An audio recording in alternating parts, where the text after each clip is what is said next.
My dad had been catering village banquets for years, just 500 yuan a table. But this girl who came back from the city accused him of scamming villagers out of 990,000 yuan. She said a fancy restaurant in the city does lobster and abalone for 199 yuan a table, so why is he charging 500 in the countryside? The villagers lost it. They demanded refunds and called my dad a cripple to his face. I was furious. I brought my dad back to the city and announced he'd never cater another banquet again. The moment she heard that, she goes, "Fine, I'll handle all the village banquets from now on. Lobster, abalone, the whole deal, and just 199 a table." Then Liu Ruyan actually showed up at my restaurant shouting, "Get your boss out here, I've got a big deal to talk about." Just to show I'm serious, I'll start with 20 tables, that 199 lobster and abalone package. What she didn't know was, this restaurant is mine. Dad, you're not getting any younger. Once we get through this mess with Dogsheng, come to the city and be the floor manager at my hotel. Boy, I already told you, I'm not going. I'm used to village life. Your hotel's about money. My banquets are about heart. We're just different like that. My dad had been looked down on his whole life. When I was little, he cooked for the village team. Life slowly got better, and he started taking on village banquets. Once I started making money, I told him to stop. But he kept going, for the neighbors. Li Dogsheng's wedding was no exception. Standard rate, 500 yuan a table, 20 tables total. Uncle Wang, I can't thank you enough. Without these 20 tables, this wedding would have fallen apart. Don't worry. Once the gift money comes in, I'll pay you every single cent. Not a penny short. My dad just waved it off and told Li Dogsheng to go handle other things. Once the tables were set, people came pouring in. The whole place was buzzing. But then, right before noon, everything went sideways. Uncle Wang, your family is shameless. Ripping off outsiders is one thing, but you're scamming your own neighbors? Everyone turned to look. The one yelling was Liu Ruyan, the village girl who'd gone off to college. My dad froze, then nervously asked, "Ruyan, what are you talking about? Who did we scam?" Li Dogsheng immediately got in her face. "Liu Ruyan, what the hell are you doing? Dogsheng, they charged you 500 a table. How is that not a scam?" The crowd was confused. Everyone started whispering. "Wait, hasn't village catering always been 500 a table? That's what I paid at my daughter's wedding last month." Li Dogsheng stared at Liu Ruyan, completely lost. "Liu Ruyan, if you mess up my wedding today, I will make you regret it." Liu Ruyan stomped her foot. "I'm not here to cause trouble. I just can't stand by and let people get taken advantage of. Everyone deserves to know the truth." A few days ago, I took my classmates out to eat at a big restaurant in the city. Full table, giant lobster, abalone, the works. Guess how much it cost? The whole crowd lit up. "Lobster and abalone? I've only ever seen those on TV. That table had to run at least a few thousand, right?" Liu Ruyan soaked up every eye on her, grinning from ear to ear. "I paid 199. The crowd went silent. "Lobster and abalone for 199? No way." But I knew exactly why. Because that restaurant is mine. Liu Ruyan had brought her classmates in a few days ago. Her classmates knew she was from the countryside, so they deliberately ordered the most expensive things on the menu, trying to embarrass her. When the bill came, Liu Ruyan was in tears, asking the server if there was any way to get a discount. She pulled out a crumpled 200 yuan. I happened to be in the restaurant. Out of respect for a fellow villager, I had the staff ring it up as 199. I never imagined she'd use that to go after my dad. Now Liu Ruyan was screaming at the crowd. "A top restaurant charges 199 for lobster and abalone, so why is he charging 500? Has anyone done the math? 300 profit per table, 10 tables, 3,000 yuan. He does over 1,000 tables a year. That's 990,000 yuan. How many years would it take a farmer to make that kind of money?" That's why, as the educated one in this village, I have to stand up and speak for the people.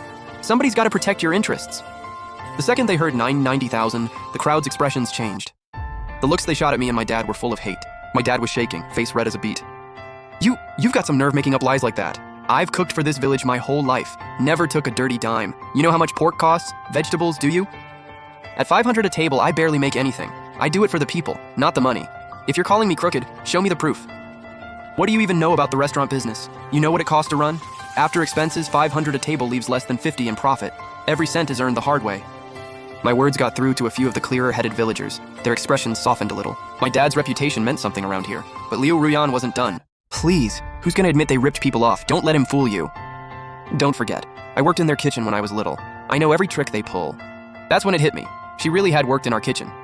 Liu Ruyan's family were the poorest in the village. Her dad was violent and abusive. Her mom walked out right after she was born. One time after a banquet wrapped up, she came to my dad in tears, asking if she could have some of the leftover food. My dad asked around and found out she was trying to stay in school. But her dad wanted to marry her off for money. My dad felt terrible for her. He went and talked to her father, arranged for her to work in our kitchen, just to keep her from being forced into an early marriage. When she left for college, my dad gave her 5,000 yuan for tuition. Now looking back, we backed the wrong person. Seeing my dad too furious to speak, Liu Ruyan got even more smug. I know exactly how this family operates. I personally saw old Wang hiding in a room counting stacks of cash, thick piles of red 100 yuan bills. That's a lie. That was money my son sent me for living expenses. That's right. I send my dad money every month. Wang 11. How much can you possibly earn out there alone? Is that money even clean? Liu Ruyan slapped a receipt down in front of me. The 199 yuan lobster and abalone I had at your restaurant. That's proof. The luxury car you drive. That's proof. The gifts your guilty dad hands out. That's proof. My dad snapped. He charged at her. See that, everyone? That's what guilt looks like. If the money was legit, why get defensive? The crowd started piling on. Ruyan's always been an honest kid. She's not the lying type. And that Wang kid barely comes back to the village. The way he carries himself doesn't look right to me. What else is there to argue about? Her little speech fired the crowd up completely. I hired you last month too. By the restaurant's prices, you owe me 3,000 yuan back. If you don't pay up, we're smashing everything. You touch our stuff and I'm calling the cops. Go ahead and call. Cops show up, they'll haul your dirty family in first.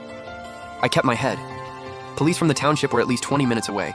By then, everything we owned would already be gone. So I turned to Li Dogsheng. Dogsheng, they're trashing your own wedding banquet. You're just gonna stand there? Li Dogsheng snapped out of it and stepped up to stop them, but Liu Ruyan grabbed his arm. Dogsheng, on your wedding day, let me run the whole thing. 200 yuan a table. Lobster, abalone, all of it. Li Dogsheng pressed her immediately. You sure? 200 yuan?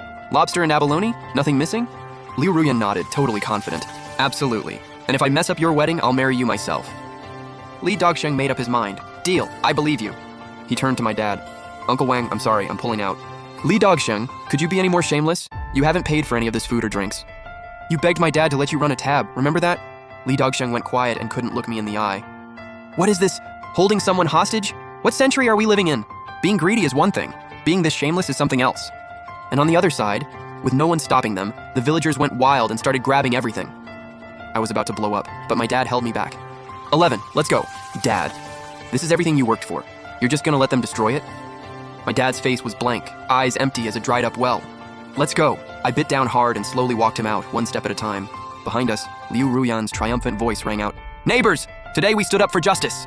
From now on, and anyone who needs a banquet, come find me. Just 200 yuan a table. The crowd erupted in cheers. That same night, I packed up and took my dad back to the city. In the car, my dad just stared off into nothing. I tried to comfort him. Dad, if you can't let this go, we can call the police, get your stuff back, and file a report for defamation. My dad shook his head, voice heavy with exhaustion. They've been unreasonable their whole lives. There's no point. It's not the thief doing harm you worry about. It's the thief who won't leave you alone. If I didn't let them vent on the stuff, I was afraid they'd take it out on people instead. And honestly, I was scared. They outnumbered us. If things got physical, you could have gotten hurt. He let out a long, slow sigh and closed his eyes. I thought this whole thing was over once we left. But the next day, my restaurant manager came to find me. Said some crazy person was out front screaming for the owner. I looked over and immediately recognized Liu Ruyan, going off on my manager.